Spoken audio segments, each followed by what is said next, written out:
దేశ స్వతంత్రోద్యమంలో అసువులు బాసిన మహనీయుల త్యాగాలను స్ఫూర్తిగా తీసుకుని భావితరాల కోసం ప్రతి ఒక్కరూ కృషి చేయాలని రాష్ట్ర ఆహార, పౌర సరఫరాల శాఖ మంత్రి నాదెండ్ల మనోహర్ తెలిపారు.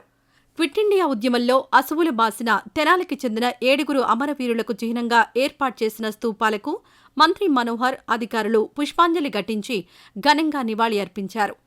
తెనాలి పురపాలక సంఘం ఆధ్వర్యంలో అమరవీరుల సంస్మరణ దినోత్సవం కార్యక్రమం ఘనంగా నిర్వహించారు. తొలుత స్థానిక గాంధీ చౌక్ నుండి ఎన్సీసీ క్యాడెట్లు, అధికారులు, ప్రజాప్రతినిధులు, విద్యార్థులు, పట్టణ ప్రముఖులు జాతీయ జెండాను చేతపట్టుకుని ర్యాలీగా రణరంగ చౌక్కు చేరుకున్నారు. ఈ సందర్భంగా మంత్రి మనోహర్ మాట్లాడుతూ, భారతదేశ స్వతంత్ర చరిత్రలో తెనాలికి ప్రత్యేక స్థానం ఉంది. స్వతంత్రం కోసం గాంధీజీ పిలుపు మేరకు తెనాలి ప్రాంతానికి చెందిన ఎంతో మంది ఆస్తులను, కుటుంబాలను, ప్రాణాలను త్యాగం చేశారు. ఆ మహనీయులను స్మరించుకోవడం భారత పౌరులుగా మన బాధ్యత.